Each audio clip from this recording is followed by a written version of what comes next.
আসসালামু আলাইকুম, শুভেচ্ছা সহ সবাইকে আমন্ত্রণ জানাচ্ছি চ্যানেল আই সংবাদে। সংবাদ পক্ষ থেকে আপনাদের সাথে আছি আমি আনিকা জাহিন। বিস্তারিত সংবাদের শুরুতেই জানিয়ে দিচ্ছি ফ্রেশ আটা ময়দা সুজির সংবাদ শিরোনামগুলো। নতুন করে স্বৈরাচারের জন্ম প্রতিরোধের আহ্বানে জুলাই গণ অভ্যুত্থান স্মরণে মাস জুড়ে কর্মসূচি উদ্বোধন, দেশ মুক্তির স্বাদ পেয়েছে মন্তব্য। ছাত্র জনতাকে সঙ্গে নিয়ে জুলাই সনদ আদায়ে এনসিপির ঘোষণা, জুলাই পদযাত্রায় সাধারণ মানুষের অংশগ্রহণ সনদ আদায়ে চাপ তৈরি করবে আশা।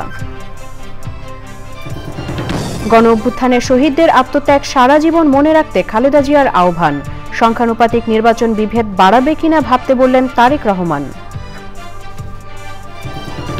এবং দেশের জীববৈচিত্র্য রক্ষায় জনসচেতনতায় পরিবেশবাদী ও বিশেষজ্ঞদের গুরুত্বারোপ, ঝালকাঠিতে বাবুই পাখি হত্যার পুনরাবৃত্তি রোধে আইনের কঠোর প্রয়োগের তাগিদ।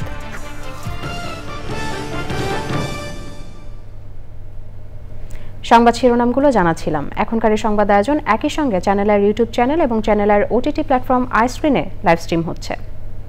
যাচ্ছি বিস্তারিত সংবাদে। প্রধান উপদেষ্টা অধ্যাপক মোহাম্মদ ইউনুস বলেছেন, জুলাই গণ অভ্যুত্থান বাংলাদেশকে মুক্তির স্বাদ দিয়েছে। জুলাই অভ্যুত্থান স্মরণে মাস জুড়ে কর্মসূচি উদ্বোধন করে তিনি বলেছেন, ফ্যাসিবাদ বিলোপ করে নতুন বাংলাদেশ বিনির্মাণ করেছে তরুণরা। দেশবাসীর প্রথম লক্ষ্য অর্জন হয়েছে। মোস্তফা মল্লিকের রিপোর্ট। প্রধান উপদেষ্টার কার্যালয়ে জুলাইয়ের প্রথম দিন অভ্যুত্থান স্মরণে এক মাসের কর্মসূচির উদ্বোধন অনুষ্ঠান। উদ্বোধন করেন প্রধান উপদেষ্টা অধ্যাপক ডক্টর মোহাম্মদ ইউনুস। প্রধান উপদেষ্টা বলেন, ছাত্র জনতার অভ্যুত্থানে নতুন জাগরণ সৃষ্টি হয়েছে।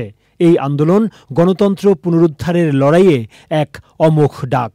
এক বছর আগে এই জুলাই মাসে আমাদের শিক্ষার্থীরা যে আন্দোলন শুরু করেছিল তা এক অভূতপূর্ব গণ অভ্যুত্থান রচনা করে আমাদের মুক্তির স্বাদ দিয়েছিল। সেই আন্দোলনের মর্মবাণী ছিল ফ্যাসিবাদের বিলোপ করে নতুন বাংলাদেশ বিনির্মাণ, রাষ্ট্রকে জনগণের হাতে ফিরিয়ে দেওয়া। অধ্যাপক ইউনুস বলেন, 16 বছরে প্রথম বিদ্রোহ ঘোষণার মাধ্যমে লক্ষ্য পূরণ করা সম্ভব হয়েছে। যে কারণে অভ্যুত্থান হয়েছিল, তাৎক্ষণিক যেটা টার্গেট ছিল সেটা আমরা অর্জন করেছি। নতুনভাবে রাষ্ট্র ব্যবস্থা বিনির্মাণ, নতুন বাংলাদেশ বিনির্মাণ।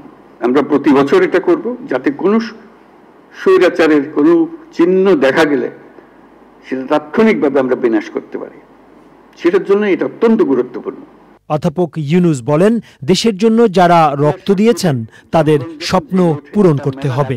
যে লক্ষ্যে আমাদের তরুণ ছাত্ররা, জনতা, রিক্সা চালক, শ্রমিক, কিশোররা শহীদ হয়েছিল, আহত হয়েছিল, সেই লক্ষ্য বাস্তবায়নে আমরা আবার নতুন করে শপথ নেব এই অনুষ্ঠানমালার মাধ্যমে।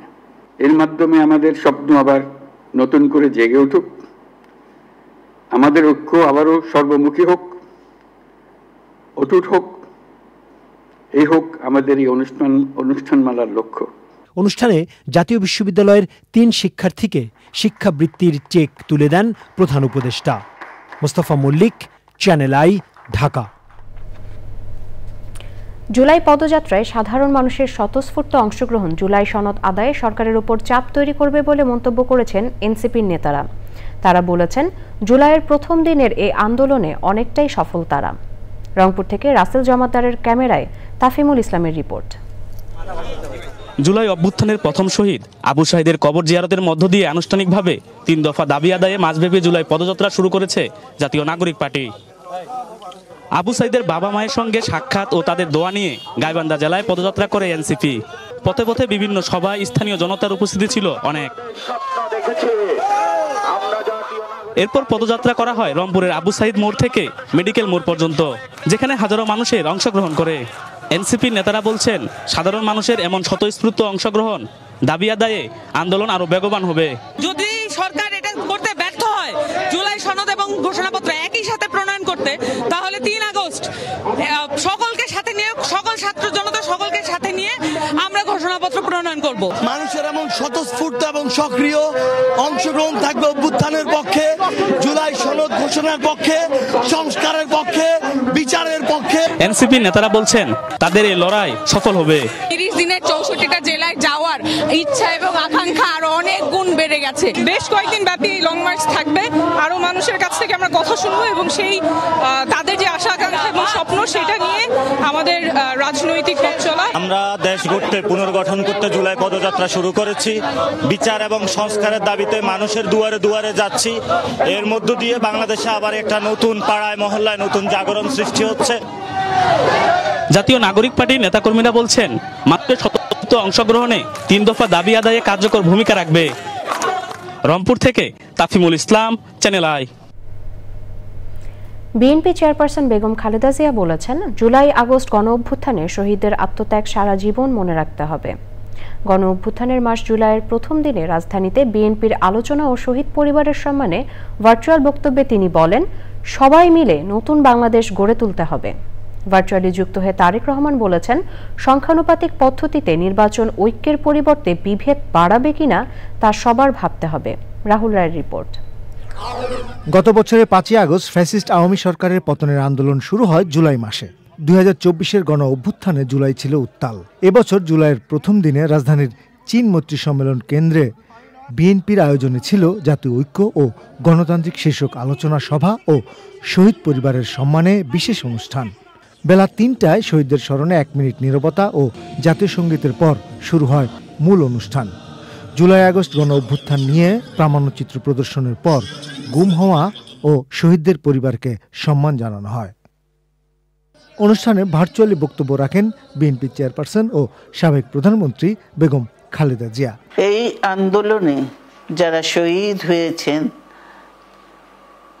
তাদের জানাচ্ছি আন্তরিক শ্রদ্ধা, আহতদের সমবেদনা। তাদের এই আত্মত্যাগ জাতি চিরকাল মনে রাখবে। নতুন বাংলাদেশ গড়ে তোলার কথা বলেন তিনি।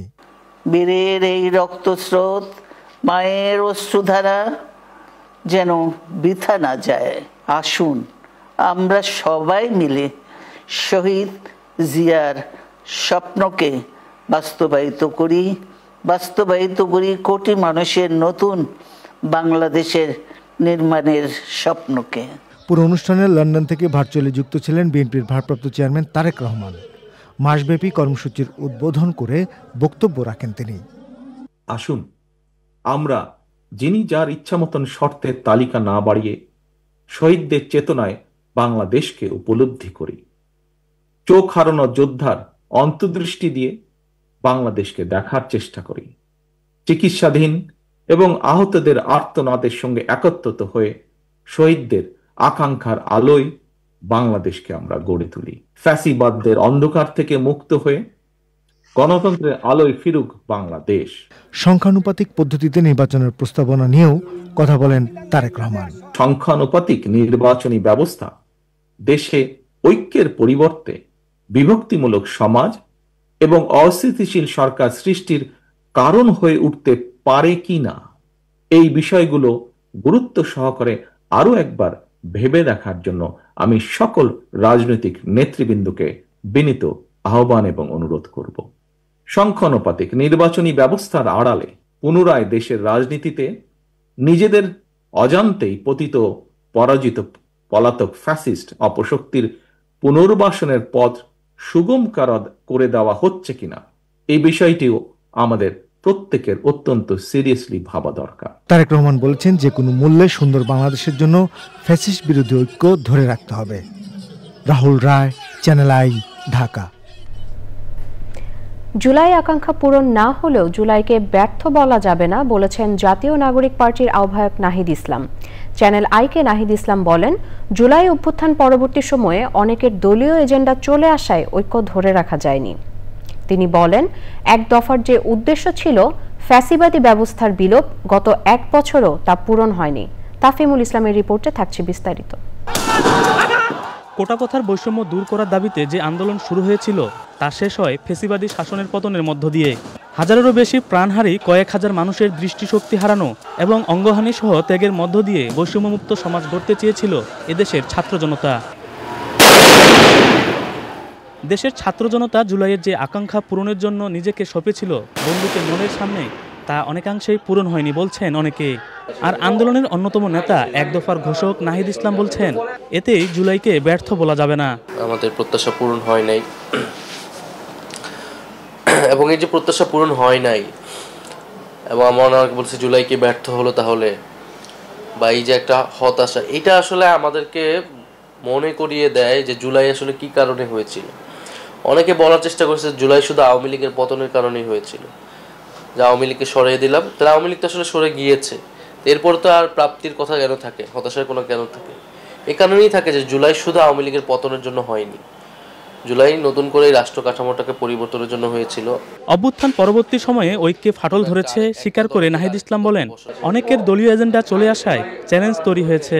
অভ্যুত্থানে যে স্টেক হোল্ডারগুলো রয়েছে, ছাত্ররা, ফ্যাসিবাদ বিরোধী রাজনৈতিক দল, সেনাবাহিনী, তাদের সম্মিলিত প্রচেষ্টা দরকার ছিল। এই প্রচেষ্টাটা হয় নাই আসলে গত 1 বছরে। এইখানে অনৈক্য হয়েছে, এইখানে নিজেদের বিভিন্ন গোষ্ঠী, স্বার্থ, দলীয় এজেন্ডা, একটা এজেন্ডা সবাই আর এক থাকতে পারে নাই। অভ্যুত্থানের পরে যার যার এজেন্ডা শেষে চলে গিয়েছে। জুলাই অভ্যুত্থান আরও কয়েক দশক ধরে দেশের রাজনীতিতে প্রভাব বিস্তার করবে বলে বিশ্বাস করেন নাহিদ ইসলাম। তাফহিমুল ইসলাম, চ্যানেল আই, ঢাকা। প্রকৃতির নিপুণ কারিগর বাবুই পাখি সহ দেশের জীববৈচিত্র্য রক্ষায় জনসচেতনতায় গুরুত্বারোপ করেছেন পরিবেশবাদী ও বিশেষজ্ঞরা। তারা বলছেন, সম্প্রতি ঝালকাঠিতে শতাধিক বাবুই পাখি হত্যার মতো করুণ ও নির্মম ঘটনার পুনরাবৃত্তি রোধে আইনের কঠোর প্রয়োগ নিশ্চিত করা জরুরি। সেই সাথে জীববৈচিত্র্য সমৃদ্ধ দেশ গড়তে আবাসস্থল সংরক্ষণে কার্যকর উদ্যোগেরও তাগিদ বিশেষজ্ঞদের। সৈয়দ মাদিহ অদিতের রিপোর্ট।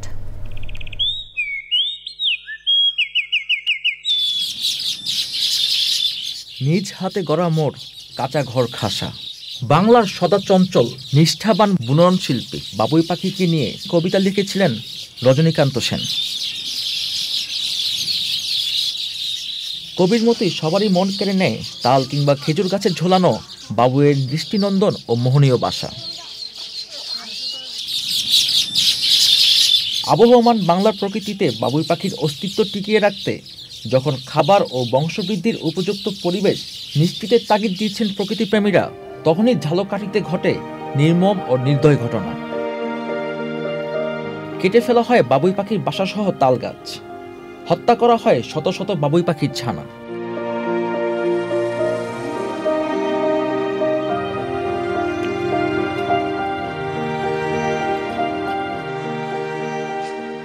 এমন ঘটনাকে প্রাণ প্রকৃতির জন্য অশনির সংকেত হিসেবে দেখছেন বিশেষজ্ঞরা। এর মাধ্যমে কিন্তু প্রকৃতির একটা বড় ধরনের ক্ষতি হয়ে গেল। শুধু যে বাবুই পাখির ক্ষতি হলো তা নয়, এই জাতীয় ঘটনাগুলো ঘটলেই কিন্তু সে খুব মারাত্মকভাবে ক্ষতিগ্রস্ত হয়, একবারেই তার সংখ্যা অনেকটা কমে যায়। সরকারিভাবেও আমার মনে হয় যে একটি নীতিমালা থাকা উচিত যে দেশের যে কোনো জায়গায় যেখানে গাছে পাখি বা অন্য কোনো বন্যপ্রাণীর বাসা আছে, সেটি যাতে কেউ কাটতে না পারে বা ধ্বংস করতে না পারে। বিপন্ন জীববৈচিত্র্য রক্ষায় প্রাণ প্রকৃতিকে ধারণ ও সংরক্ষণের তাগিদ বিশেষজ্ঞদের। আমাদের স্থানীয় লোকদেরকে সচেতন করতে হবে, এটার কোনো বিকল্প নাই। পাখি কি ভূমিকা পালন করে প্রকৃতির জন্য, গাছ কি ভূমিকা পালন করে প্রকৃতির জন্য।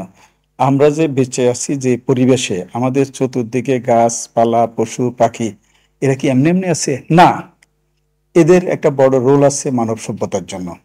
সেই জিনিসগুলো আমাদের লোকাল লোকদেরকে দিতে হবে।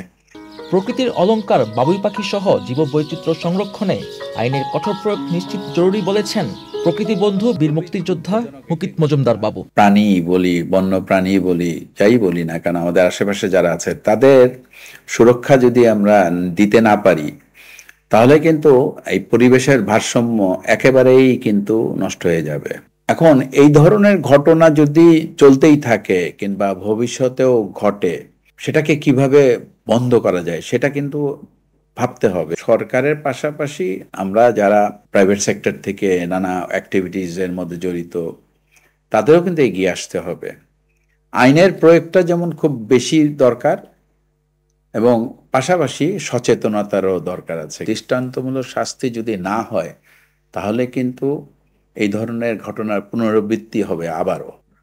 সেই ক্ষেত্রে আমি মনে করি যে এই কাজটি যে করেছে, যারা করেছে তাদের কিন্তু একেবারে কঠিন শাস্তি দিতে হবে, যাতে এই ধরনের ঘটনা আর না ঘটে। শুধু বাবুই পাখি নয়, কার্যকর ও সমন্বিত উদ্যোগে প্রতিটি প্রাণীর জন্য নিশ্চিত হবে শান্তি, সমৃদ্ধি ও সহাবস্থানের ধরিত্রী। প্রত্যাশা প্রকৃতি প্রেমীদের। সৈয়দ মাদি হওয়াদিদ, চ্যানেল আই, ঢাকা। দর্শক, সময় হলো একটি বিরতি নেওয়ার। বিরতির পর থাকছে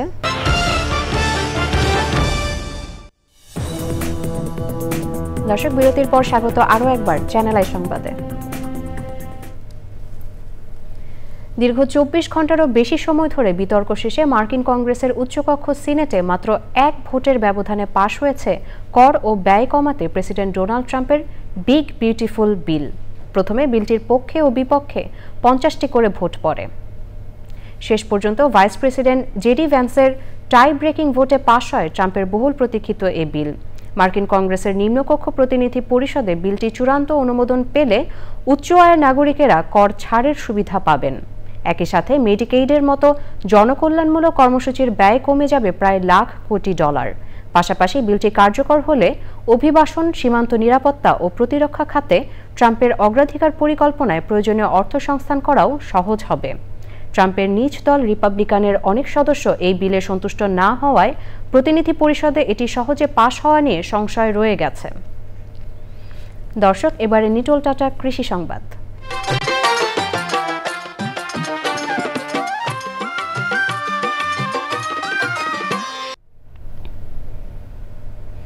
চাঁদপুরে ইলিশের দাম নিয়ন্ত্রণ রাখতে উদ্যোগ নিয়েছে জেলা প্রশাসন। আশেপাশের জেলার সাথে সমন্বয় করে ইলিশের দাম নির্ধারণের জন্য মৎস্য ও প্রাণী সম্পদ মন্ত্রণালয়ে একটি প্রস্তাব পাঠানো হয়েছে।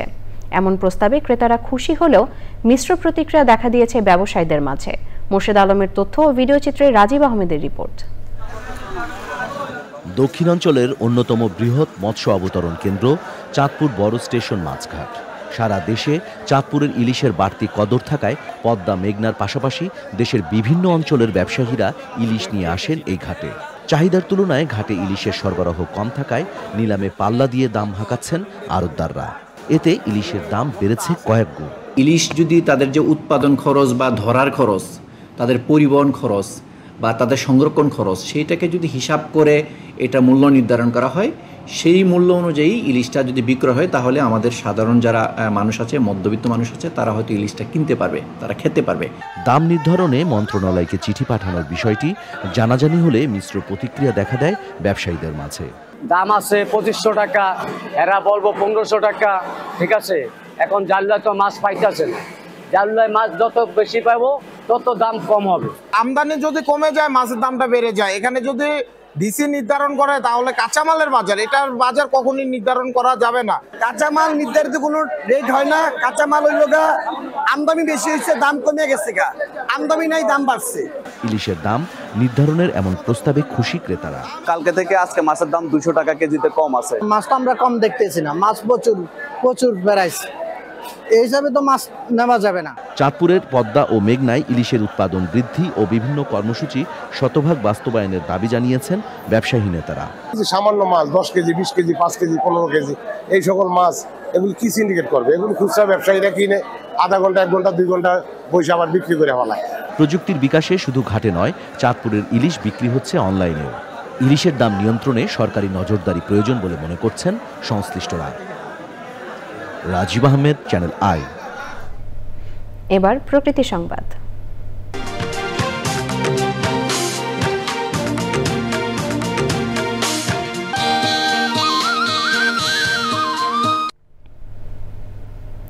প্রাকৃতিক সৌন্দর্যের অপরূপ লীলাভূমি রাঙামাটি এবার সাজছে নতুন সাজে। পর্যটক এবং স্থানীয়দের জন্য আরও আরামদায়ক পরিবেশ নিশ্চিতে 90 লাখ টাকা ব্যয়ে গড়ে উঠছে দৃষ্টিনন্দন আধুনিক ওয়াকওয়ে ও সৌন্দর্যবর্ধন গার্ডেন। পর্যটন বান্ধব এই উদ্যোগকে ঘিরে জেলায় তৈরি হয়েছে নতুন আগ্রহ ও আশার সঞ্চার। মনসুর আহমেদের তথ্যচিত্রে সঞ্জিদা স্নিগ্ধার রিপোর্ট। শহরবাসীর অবসরের নতুন ঠিকানা এখন কাঁঠালতলী ফিশারি সংযোগ সড়কবাঁধ। এর পাশেই সবুজের ছোঁয়ায় নির্মিত হচ্ছে দৃষ্টিনন্দন আধুনিক ওয়াকওয়ে ও সৌন্দর্যবর্ধন গার্ডেন। শুধু রাঙামাটি নয়, সারা দেশের পর্যটকরা এখন পাবেন নতুন এক সবুজ ঠিকানা। এরই মধ্যেই পরিবার পরিজন নিয়ে ঘুরতে আসছে অনেকেই। সবাই এখানে বসতে পারি, গল্প করতে পারি, ফ্যামিলি নিয়ে আসতে পারি। ভিতরে গেলে আরো কত সুন্দর হতে পারে, তো সেই হিসেবে এটা খুবই একটা বিষয়। জায়গাটা অনেক সুন্দর লাগে, আকাশ মেঘ সবকিছুর সাথে ছবি তুলতেও ভালো লাগে। এমন উদ্যোগ শুধু পর্যটন নয়, স্থানীয় অর্থনীতি ও পরিবেশ বান্ধব উন্নয়নেও ইতিবাচক ভূমিকা রাখবে। যে জায়গাটা নতুন সৃষ্টি হয়েছে সেটাকে যেন অবৈধভাবে কেউ দখল করতে না পারে, হ্যাঁ, সেই জন্য আমরা সৌন্দর্যবর্ধনের কাজটা হাতে নিয়েছি। আমরা ওয়ালটা একটা প্রকল্পের মাধ্যমে বাস্তবায়ন করেছি এবং সৌন্দর্যবর্ধনটা আলাদা একটা মেইনটেনেন্স ফান্ডের মাধ্যমে বাস্তবায়ন করতেছি। এই প্রকল্প শুধু শহরের অবকাঠামোই নয়, বরং রাঙামাটির পর্যটন সম্ভাবনাকেও এগিয়ে নিয়ে যাবে এক নতুন উচ্চতায়। সঞ্জিদা স্নিগ্ধা, প্রকৃতি ও জীবন ডেস্ক, চ্যানেল আই। দর্শক, সবশেষে ফ্রেশ আটা ময়দা সুজি সংবাদ শিরোনামগুলো জানিয়ে দিচ্ছি আরও একবার। নতুন করে স্বৈরাচারের জন্ম প্রতিরোধের আহ্বানে জুলাই গণ অভ্যুত্থান স্মরণে মাস জুড়ে কর্মসূচি উদ্বোধন, দেশ মুক্তির স্বাদ পেয়েছে মন্তব্য। ছাত্র জনতাকে সঙ্গে নিয়ে জুলাই সনদ আদায়ে এনসিপির ঘোষণা, জুলাই পদযাত্রায় সাধারণ মানুষের অংশগ্রহণ সনদ আদায়ে চাপ তৈরি করবে আশা। গণ অভ্যুত্থানের শহীদদের আত্মত্যাগ সারা জীবন মনে রাখতে খালেদা জিয়ার আহ্বান, সংখ্যানুপাতিক নির্বাচন বিভেদ বাড়াবে কিনা ভাবতে বললেন তারেক রহমান। এবং দেশের জীববৈচিত্র্য রক্ষায় জনসচেতনতায় পরিবেশবাদী ও বিশেষজ্ঞদের গুরুত্বারোপ, ঝালকাঠিতে বাবুই পাখি হত্যার পুনরাবৃত্তি রোধে আইনের কঠোর প্রয়োগের তাগিদ।